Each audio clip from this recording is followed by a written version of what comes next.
Good morning all of you. आज मैं आप लोगों को व्याकरण के भाषा पाठ के बारे में बताऊंगी। आप लोगों ने भाषा के बारे में बहुत पहले से ही जान रखा है। पहले के भी पाठ में आप लोग भाषा के बारे में पढ़ चुके हैं कि आखिर भाषा है क्या। आज मैं फिर उसी चीज को आप लोगों के सामने बता रही हूँ। भाषा वह साधन है जिसके द्वारा हम अपने विचार दूसरों तक क्या करते हैं, पहुंचाते हैं और दूसरों के विचार को समझते हैं। कहने का अर्थ यह है कि जब हम किसी से मिलते हैं और उससे बात करते हैं तो वो भी हमारा क्या होता है, भाषा का ही रूप कहलाता है। तो भाषा क्या करता है, भाषा एक दूसरे के भावनाओं को, एक दूसरे के भाव को, एक दूसरे के विचार को समझता है। भाषा के माध्यम से ही हम अपने भाव दूसरे के सामने रखते हैं या अपने विचार दूसरों के सामने रखते हैं और वो हमारे विचार को समझकर उसके अनुरूप उत्तर देता है। तो भाषा क्या है, भाषा वह साधन है जिसके द्वारा हम अपने विचार दूसरों के सामने रखते हैं और दूसरे उस विचार को समझकर उसके अनुरूप हमें उत्तर देते हैं। ऐसा नहीं है, भाषा सिर्फ वह नहीं कहलाएगा कि हम अपने विचार दूसरों के सामने रख दिए और दूसरे के विचार को नहीं सुने, वह भाषा का रूप नहीं कहलाएगा ना, वह भाषा कहलाएगी। भाषा क्या कहलाएगी, तो भाषा वह साधन कहलाएगी जिसके द्वारा क्या होगा, आपस में एक दूसरों का है ना, एक दूसरे का क्या होगा, विचारों का आदान प्रदान होगा। मतलब लेना और देना, हम उसके सामने अपने विचार रखें और वो हमारे विचार को समझकर क्या किया, उसके अनुरूप अपना उत्तर रखा। तो भाषा क्या है, भाषा वह साधन है जिसके द्वारा हम अपने विचार दूसरों तक पहुंचाते हैं और दूसरों के विचार को भी समझते हैं, है ना। भाषा क्या है, भाषा वह साधन है जिसके द्वारा हम अपने विचारों को दूसरे के सामने रखते हैं और दूसरे इस बात को समझकर, हमारे भावनाओं को, हमारे भाव को समझकर, हमारे प्रश्न को समझकर उसके अनुरूप उत्तर देते हैं। वही हमारा क्या है, भाषा का रूप है, भाषा का नाम है। भाषा को कितने भागों में बांटा गया है या उसके कितने रूप हैं? भाषा के दो रूप हैं, मौखिक और लिखित।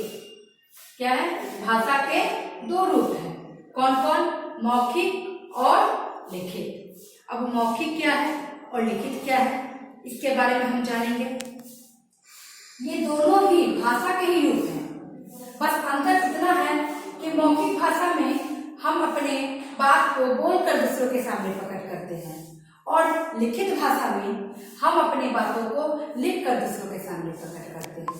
ठीक है, तो भाषा क्या हुआ, भाषा में दो रूपों में बांटा गया उसको, पहला मौखिक और दूसरा लिखित। मौखिक भाषा में बोलकर कही गई और सुनकर समझी गई बातें ही मौखिक भाषा कहलाती है। क्या है ये, कि अपनी बातों को हम क्या करते हैं, दूसरों के सामने प्रकट करते हैं। अब घर में ही है, हमें किसी से बात करनी है या मम्मी से किसी चीज को, किसी से मांगनी है हमें कोई चीज, तो क्या करते हैं, मम्मी मुझे खाना दो। तो वो क्या है, भाषा का एक मौखिक रूप है। माँ हमारी बातों को समझकर या मम्मी हमारी बातों को समझकर क्या करती है, हमें खाना देती है लाकर। तो वो हमारा कौन सा रूप हुआ, भाषा का, भाषा का मौखिक रूप हुआ। भाषा में मौखिक रूप में बोलकर कही गई और सुनकर समझी गई बातें ही मौखिक भाषा कहलाती है। अब अध्यापक वर्ग में पढ़ा रहे हैं, ठीक है, तो यहाँ पे क्या हो रहा है, मौखिक भाषा का उपयोग हो रहा है, क्योंकि यहाँ पे बोलकर तुम लोगों को समझाया जा रहा है, आप लोगों को बताया जा रहा है ना। और इसी चीज को जब हम लिखकर इस बोर्ड पे बताते हैं तो ये क्या हो गया, भाषा का लिखित रूप हुआ, क्योंकि यहाँ पर उसी बातों को हम लिखकर आप लोगों के सामने प्रकट कर रहे हैं, है ना।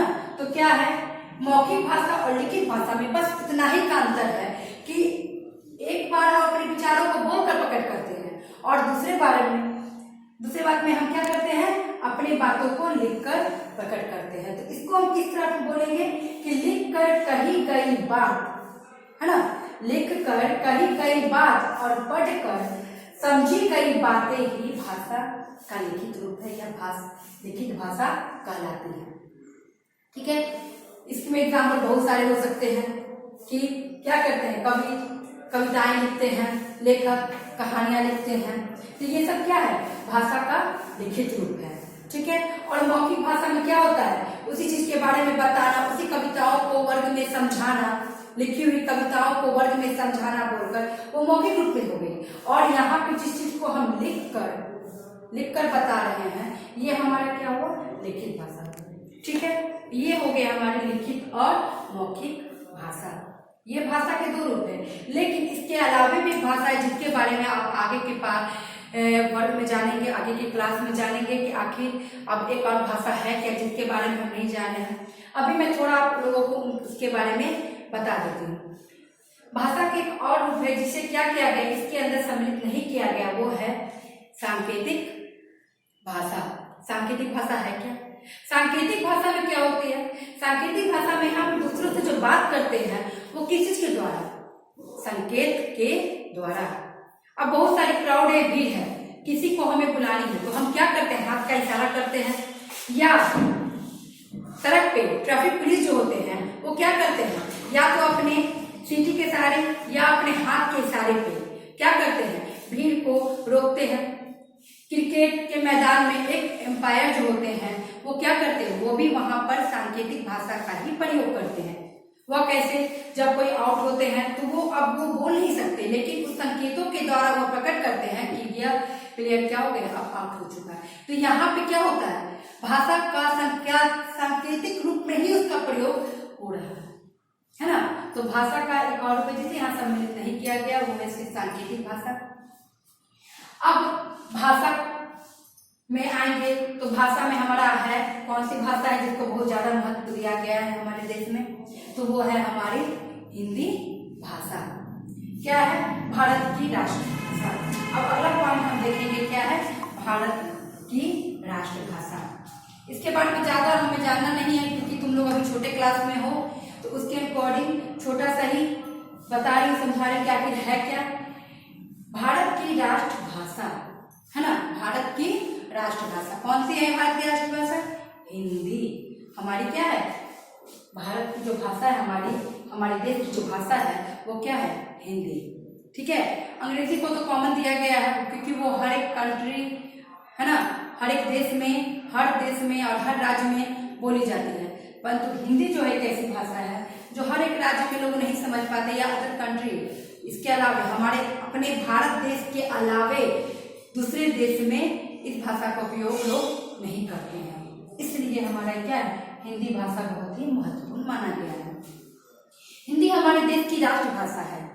क्या है, हिंदी हमारे देश की राष्ट्रभाषा है। 14 सितंबर 1949 को भारतीय संघ द्वारा राष्ट्रभाषा के रूप में इसे प्रदान की गई। क्या कह रहे हैं, इसे भारतीय संघ द्वारा राष्ट्रभाषा के रूप में मान्यता प्रदान की गई। क्यों, है ना, इसलिए इसे हम क्या करते हैं, प्रति वर्ष 14 सितंबर के रूप में हिंदी दिवस के रूप में मनाते हैं। क्या करते हैं, 14 सितंबर हिंदी दिवस के रूप में इसे हम लोग मनाते हैं क्योंकि इसे मान्यता प्राप्त हो चुकी है हमारे देश की। इसलिए इस हिंदी को हम लोग क्या करते हैं, 14 सितंबर के दिन हिंदी दिवस के रूप में इसे मनाते हैं, है ना। हिंदी हमारा क्या है, बहुत ही महत्वपूर्ण भाषा है। हमारे देश में ऐसे 22 भाषाएं हैं जो बोली जाती है। कितनी भाषाएं हैं, 22। हमारे देश में कुल 22 भाषाएं हैं जो बोली जाती है और हर एक भाषा हर एक राज्य में अपने स्तर पे लोग बोलते हैं, बोलचाल में उसकी उपयोग लोग करते हैं, उसका उपयोग करते हैं। ठीक है। अब हम जानेंगे इसके अलावे लिपि। ठीक है, इस बातों के अलावे अब हम जानेंगे लिपि, जो हम अगले क्लास में आप लोगों को बताएंगे कि हर एक भाषा की अपनी एक लिपि होती है ना, जो कुछ चिन्हों के द्वारा निर्धारित किए जाते हैं। उन्हीं निर्धारित चिन्हों को ही हम लिपि कहते हैं, जिसके बारे में अब आगे की क्लास में आप लोगों को बताएंगे। इतना दूर में कोई प्रॉब्लम है तो फिर मैं एक बार समझा दूं। ठीक है, फिर से मैं बता दूं कि भाषा क्या है। भाषा हमारे क्या वह साधन है जो हम अपने मन के विचारों को दूसरे तक पहुंचाते हैं और दूसरे के विचार को समझते हैं।